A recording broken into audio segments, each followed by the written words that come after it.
Oi, gente, boa tarde. Hoje vamos começar aí com a análise desse clipe e dessa música. A gente fez semana passada, né, uma atividade com relação à interpretação desse clipe e dessa música, né, da letra dessa música, que é um objeto de avaliação do PAS. Fiquei feliz de receber o feedback de vários alunos, né? Todo mundo está se esforçando para se adaptar a essa nova realidade, como eu disse no vídeo anterior. E foi bom demais receber o retorno de vocês e ver que se interessaram e se envolveram para fazer essa atividade, né? Eu resolvi gravar esse vídeo como uma devolutiva geral, assim, de uma análise mais ampla, né, sobre o vídeo, levantar algumas questões, porque eu fiz um formulário, né, sobre abarcando os temas que a gente pode interpretar a partir da letra da canção e do vídeo, tá? O formulário vai estar disponível para vocês. Ali vocês vão ter alguma ideia de como essa obra pode ser cobrada no PAS, como a gente pode levantar e extrair questões, né, dentro da nossa matéria, dentro da nossa disciplina, que é a disciplina de Sociologia. O que a gente pode trabalhar diante do que é apresentado nessa letra super criativa, né, e que toca em vários pontos que a gente precisa discutir, que nós precisamos olhar com atenção, né, diante da nossa existência dentro da sociedade. Então eu preparei aqui, gente, um roteiro, tá, para eu seguir alguns pontos que eu achei relevante a gente levantar diante do que vocês também já apresentaram ali nas respostas na atividade da semana passada, certo? Então vamos lá, a gente começa aí com essa estrofe em que ele repete, né, em sequência, menino, mundo, mundo, menino, e essa estrofe é repetida depois ao longo da canção. E eu queria começar, convidar vocês a iniciar a reflexão a partir já dessa estrofe super simples, que é uma justaposição de palavras, né, de substantivos, e o que a gente pode entender disso? Bom, o nome da canção é Aos Olhos de uma Criança, é a trilha sonora para o filme, né, que é uma animação que se chama O Menino e o Mundo, e essa justaposição entre as palavras menino, mundo, mundo, menino, ela vai evocar um fluxo, né, de aprendizado, né? À medida que o menino vive no mundo, né, ele aprende com esse mundo, e à medida que o mundo tem a existência desse menino, esse mundo também se transforma a partir da existência desse menino, que é o Cuca, né, no caso, é o personagem principal do filme. A gente vê que é uma animação, muitos de vocês frisaram isso, né, nas respostas de vocês, é uma animação em que você vê o desenho ali feito com giz de cera, com lápis de cor, para evocar justamente esse universo infantil, né, o desenho da criança. Muitas cores são utilizadas, né, no clipe e também no filme, para evocar esse universo infantil. Isso daí vocês observaram e inclusive comentaram nas respostas de vocês, né? Então, a música vai trabalhar justamente essa relação entre o menino e o mundo, entre o indivíduo e a nossa existência dentro da sociedade, né? E algo mais sociológico do que isso é difícil da gente pensar, né? A sociologia, ela se dedica justamente a pensar a nossa relação enquanto indivíduos dentro dessa estrutura complexa que é a estrutura social, né? Então, essa música vem trazer essa perspectiva, né? Muitas vezes contraditória, muitas vezes dual da nossa existência em sociedade, né? Então, a música, ao longo do clipe, vai apresentando algumas desigualdades. Isso vocês também frisaram, né? A maioria de vocês frisou isso nas respostas.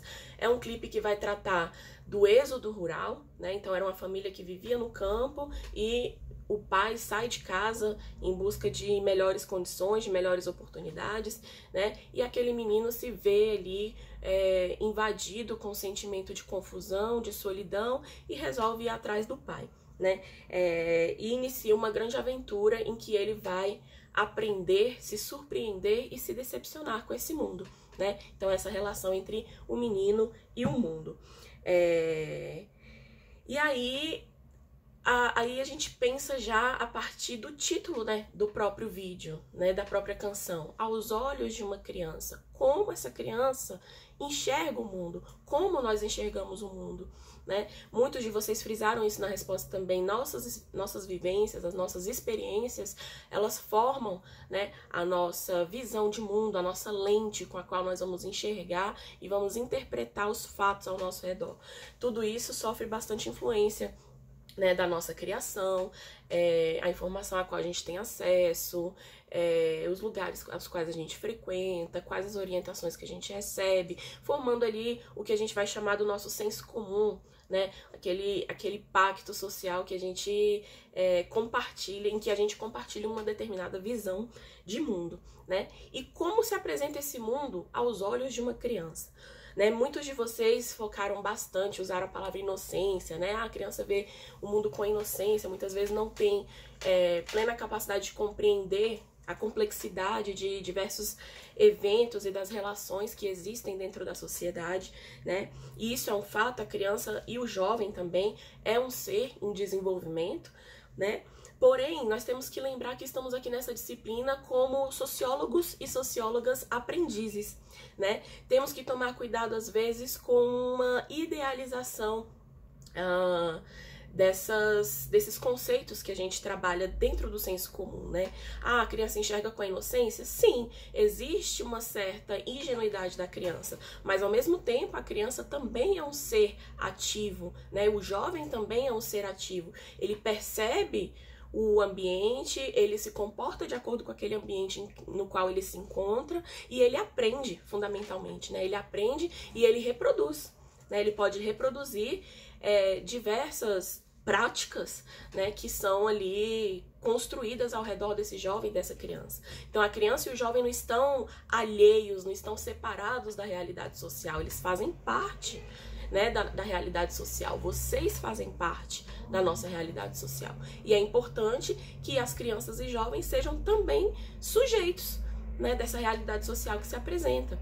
Então, vamos substituir essa palavra inocência pelo fascínio, né? A criança, né, o jovem, mas a criança apresenta essa característica mais evidente do que o jovem, né? A criança apresenta um fascínio por conhecer o mundo, como esse mundo funciona, né? Então, a gente tem que tomar cuidado com algumas análises que vão levar o videoclipe para uma análise de fatalidade, né? O videoclipe e a letra da música, eles não trazem esse aspecto de fatalidade. Olha só como eles são pobres, como eles são tadinhos, como as crianças são coitadas, né? Não, ele traz uma outra perspectiva na letra da música e também, principalmente, com as imagens que ele apresenta no clipe, né? A criança se depara com uma nova realidade na cidade, né?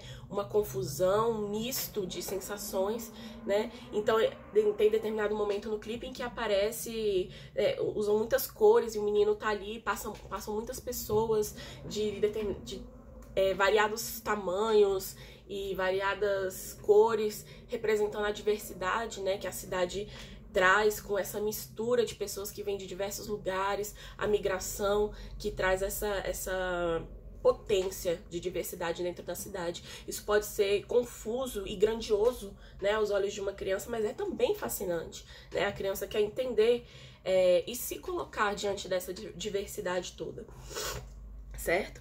Existe esse fascínio por compreender, mas é claro, a criança é um ser humano em desenvolvimento. Então, ao mesmo tempo em que existe o fascínio, existe também, né, o medo, a solidão, que é um sentimento evocado ao longo da canção, né, em vários momentos, né, essa solidão, a incerteza,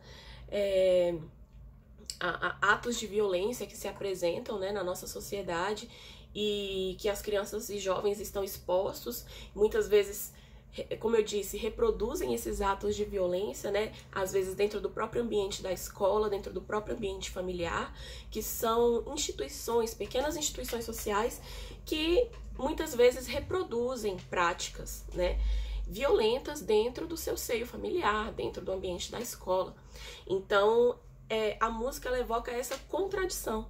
E nós, como sociólogos e sociólogas aprendizes, vamos observar essas contradições e aquilo que ele apresenta de uma forma crítica, buscando se questionar, né? Não idealizando a inocência da criança como algo ao ser alcançado, né? Pelo contrário, a criança também é muito curiosa, a criança questiona, e muitas vezes a gente responde à curiosidade ou a busca da criança por entender esse mundo como, né, tipo, ah, não, isso não é coisa para criança, isso não é para você. Será que não? Se ela tem essa curiosidade, por que não integrá-la, né? Lógico, adequando ali ao que a criança pode assimilar, né? Sendo adequado tudo para a realidade da criança, numa linguagem que a criança compreenda, e o jovem também.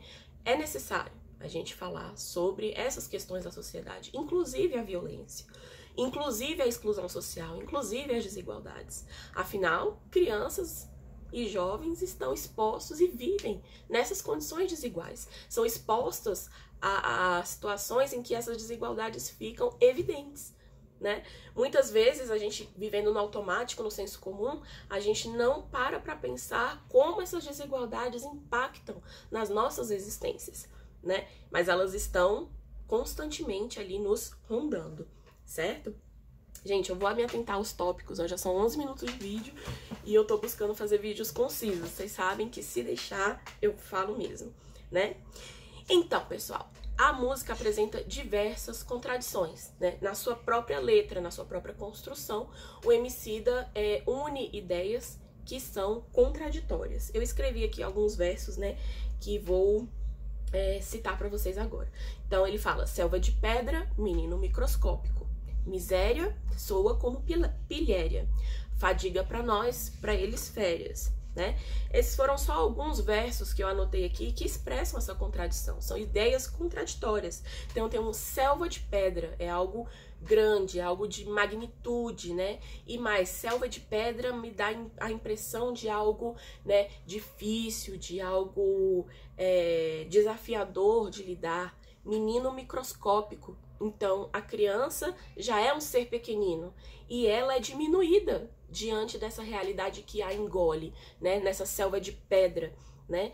São sujeitos invisíveis as crianças e os jovens muitas vezes. Será que crianças e jovens têm voz na nossa sociedade?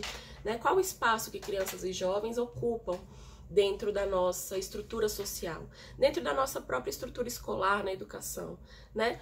Temos uma escuta ativa, temos uma escuta paciente sobre as demandas dos jovens e das crianças. A gente cansa e repete, a gente cansa de falar e repete que a criança e os jovens são o futuro do Brasil, né? Vocês são o futuro, mas se eu não dou espaço e não dou voz a esse futuro, o que eu espero desse futuro? Né? Se eu não estou preparando de maneira lógica e crítica. Participação do meu bebê, gente, na aula de vocês. Vamos que vamos. Miséria soa como pilhéria, né? O Emicida é um cara sagaz, no rap isso acontece bastante, né? Você usar palavras diferentes. Então é importante vocês se dedicarem. Uma análise de uma letra, de uma canção, de um videoclipe, exige que você leia essa canção várias vezes, você a escute várias vezes, assista ao videoclipe diversas vezes para pegar detalhes que você não viu antes, né? É como uma leitura. Se você está lendo um livro pela primeira vez, você se atenta a algumas questões, e quando você lê pela segunda, pela terceira vez, quando é um livro que você gosta muito, sua história preferida, né? Você sabe detalhes, você presta atenção em coisas que você não percebeu da primeira vez. Então, numa análise, né, a gente vai fazer isso em outros momentos, com outras obras. Então já fica a dica, gente, vocês precisam se dedicar a escutar a música várias vezes, ler a letra com atenção e buscar, né, as palavras que porventura a gente não conheça. Então, pilhéria é uma palavra que a gente não usa recorrentemente no nosso na nossa vida, na nossa prática oral, né? Então, o que seria essa palavra pilhéria? E, como eu estou dizendo, não vou dar a resposta aqui, gente, pesquisem. O que é pilhéria? Por que isso seria uma contradição à miséria, né? Fadiga para nós, para eles férias. Então, pessoal, a gente vive isso muito na realidade de hoje, né? Em que parcelas da população que estão ali no que a gente chama de grupos mais vulneráveis, né, da sociedade, as pessoas mais pobres, né, as pessoas negras, que são a maior parte dentro das pessoas pobres, né, as pessoas indígenas, né, que a gente conversa muito pouco sobre a existência e a relação das pessoas indígenas dentro da nossa sociedade, né. Esses grupos minoritários, as mulheres, os pobres, né, as pessoas periféricas, né, os jovens, as crianças, as mulheres, né, todos esses grupos que por vezes não são contemplados dentro dos espaços de poder da sociedade, né, a realidade dessas pessoas muitas vezes é vista como algo indiferente ou algo não é assim mesmo, né? Nós tivemos aí recentemente aquele caso chocante do garoto que caiu do 9º andar, né? Enquanto procurava a mãe, empregada doméstica que estava a serviço na casa da patroa, né? No Recife. E quantas pessoas, né? A gente abre um comentário de uma notícia como essa na internet e você vê comentários do tipo: ah, mas ela estava trabalhando e levou o filho para o trabalho, né?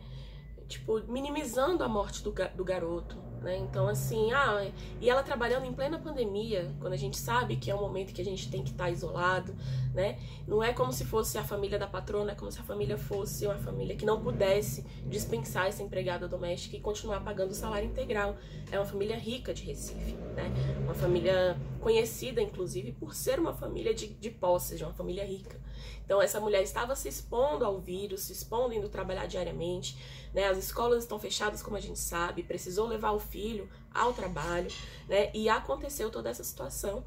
E mesmo assim, existem pessoas que vão naturalizar o que ocorreu, né? Vão falar: não, mas é assim mesmo, que por que ela estava levando esse filho para o trabalho, entre outras coisas. Então, fadiga para nós, para eles férias, né?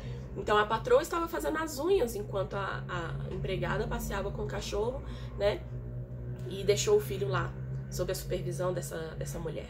E o que mais choca ainda, além de toda a situação, né, muito constrangedora, o que choca mais ainda é ela ter fechado o elevador e apertado o 9º andar, né, o último andar. Uma pessoa não teria uma boa intenção fazendo isso, uma criança de 5 anos, né, gente? Vamos combinar. Então, assim, é super atual essa música e esse clipe e essas contradições que ele traz. Miséria soa como pilhéria, né? Soa como algo que não é piada, né? Vira algo engraçado, né, na sociedade, vira meme pra gente hoje.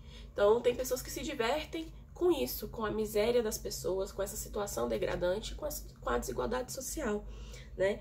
E ele evoca isso, essas contradições ao longo da música, certo? Como eu disse, ele também evoca esse sentimento de solidão, né? É uma criança que sente a falta do pai, sente a falta da família, e ele usa esse laço afetivo, né, da família como o esteio para a esperança. Então ele fala: o olho enche de lágrima, né, no escuro o vazio é grande, eu olho para sua foto, né, eu não perdi o seu retrato. E aí vem as referências externas da música, como Adoniran e Iracema. Quem é Adoniran? O que é Iracema? Né? Então a gente tem que buscar, né? Temos que ir atrás de nos perguntarmos que referências são essas, para a gente enriquecer a nossa reflexão, certo?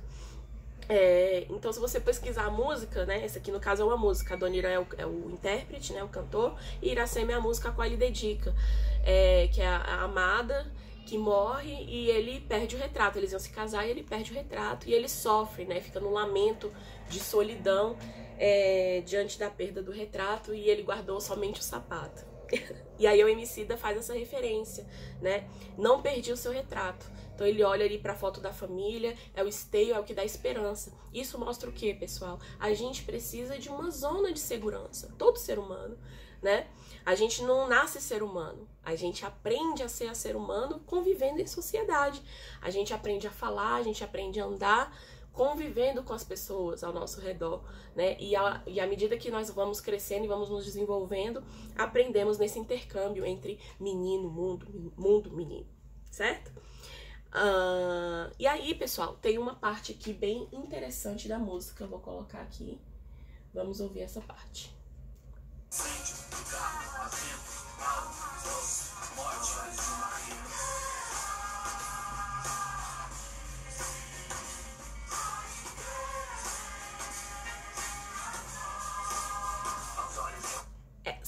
Essa parte, gente, são versos, se você olhar ali a letra da canção, né? São versos que tem esse palavreado diferente, né? E ele vem sendo cantado como um coral.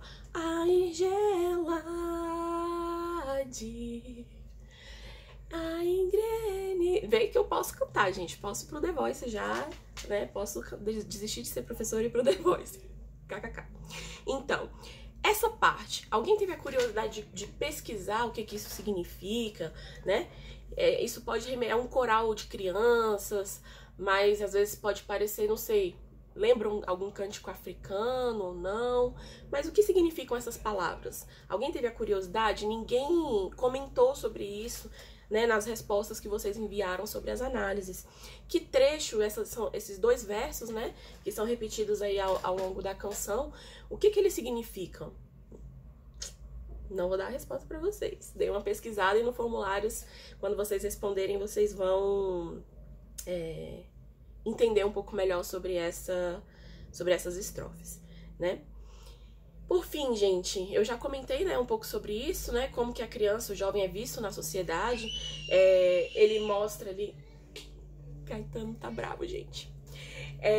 Então ele mostra ali, né, em determinado momento, o Cuca, né, o menino, se encontrando com outras crianças em algo parecido com lixão, né, um lugar que tem muito lixo, e eles exibem ferramentas, assim, de luta. Então apresenta a criança como uma resistência, né, a tudo que se apresenta, a essas contradições dentro da nossa sociedade, né, dessa selva de pedra, a plata ofusca. Ele fala isso na letra, né? Então, o dinheiro ofusca, a gente tá vivendo isso. Por isso que eu tô frisando, essa música é extremamente atual, né? Estamos num momento em que as nossas vidas deveriam ser colocadas em prioridade, trazendo pra nossa realidade atual, né? Nossas vidas deveriam ser colocadas em prioridade. A gente vê que, infelizmente, a nossa sociedade caminha por um outro olhar, né? Em que o dinheiro, a economia vem em primeiro lugar, né? Vem antes da importância da vida das pessoas. E a gente pode abrir depois uma outra discussão sobre isso, que isso dá pano pra manga, né? Você pode falar, professora, mas as pessoas precisam, né, sobreviver, precisam pagar suas contas, colocar comida em casa, como faz, né, diante desse desafio do isolamento social? E a gente pode discutir o papel do Estado, que é justamente resgatar e garantir essas condições de existências dignas a todos os cidadãos, né? Não seria o momento das pessoas estarem expostas a ônibus lotado, né, a trabalho, obrigado, né, porque precisa sobreviver, né? Ninguém deveria estar exposto a essa situação, mas a plata ofusca, né? E existem empresas, inclusive, que recorrem de decisões judiciais, não querem testar os funcionários, né? Acham que isso é um gasto exorbitante. Então, como assim, num período de pandemia, você não vai testar os funcionários que estão ali prestando um serviço para você, né? La plata ofusca. Então, a gente tem que se questionar. Essa música, ela traz esse questionamento. E vocês, como alunos do primeiro ano, que estão chegando na disciplina de Sociologia agora, esse é o propósito da nossa disciplina. A gente, no primeiro ano do ensino médio, tá como o Cuca, como esse menino, diante dessa magnitude do mundo. Às vezes, coisas que a gente achava que era comum, que eram normal, que é assim porque a gente começa, né, pensando sociologicamente, a gente começa a perceber que existe um motivo das coisas serem como são, de as coisas acontecerem da maneira que acontecem, das desigualdades se apresentarem da maneira que se apresentam, né? A nossa vida, pessoal, não é aleatória, a nossa existência não é ao acaso, certo? Existem porquês, existem causas e as consequências estão aí diante dos nossos olhos, né? E o Emicida nos convida a enxergar toda essa novidade, né? Falando com olhos de sociólogos e sociólogas iniciantes nesse caminho, né? No primeiro ano do ensino médio, ele nos convida a enxergar esse mundo aos olhos de uma criança, como os jovens que vocês são potência, como vocês enxergam esse mundo de contradições, de desigualdades, de injustiças, né, de morte, de violência, mas que também é um mundo que apresenta possibilidades, é um mundo em que apresenta solidariedade, né, é um mundo que apresenta o coletivo como uma opção. Então, como vocês se colocam diante desse mundo? Como veem, como interpretam essas profundas contradições que marcam a nossa existência humana, né? Na nossa vida, na nossa existência social, tá bom? Então, assim, não tá fechado, tá? Como eu disse pra vocês nas nossas aulas presenciais, a gente termina os nossos encontros, às vezes, com mais dúvidas do que com mais certezas, com mais respostas fechadas. E esse é o caminho, a gente tá aqui pra refletir, pra questionar, tá bom? Eu devolvi os trabalhos acho que de todos os alunos do primeiro ano. Vocês não precisam me reenviar, mas se quiserem fazer anotações no caderno, né, buscando responder os questionamentos que eu levantei, vai ser ótimo pra vocês exercitar o pensamento, tá bom? E esse é o recado que eu quero deixar, inclusive, com essa primeira obra do Paz que nos convida a isso, né? Vamos exercitar o nosso pensamento. Não vamos escrever respostas de uma linha. Não é porque você não possa ter poder de síntese, você pode, mas é porque a gente é convidado a exercitar, como eu disse pra vocês, malhar o nosso cérebro, né? Exercitar o nosso pensamento, exercitar a nossa reflexão, esmiuçar. Você respondeu uma pergunta e aí você, né, começa a se questionar, a levantar outros e outros questionamentos. Tudo bem? Eu espero que vocês tenham aproveitado essa aula, aproveitado essa videoaula. Se quiserem comentar sobre o que eu disse aqui, podem usar os comentários do vídeo, que eu vou deixar disponível lá no Google Sala de Aula mesmo. Então vocês podem comentar, podem mandar perguntas, podem mandar as dúvidas, que eu vou respondendo vocês ao longo da semana.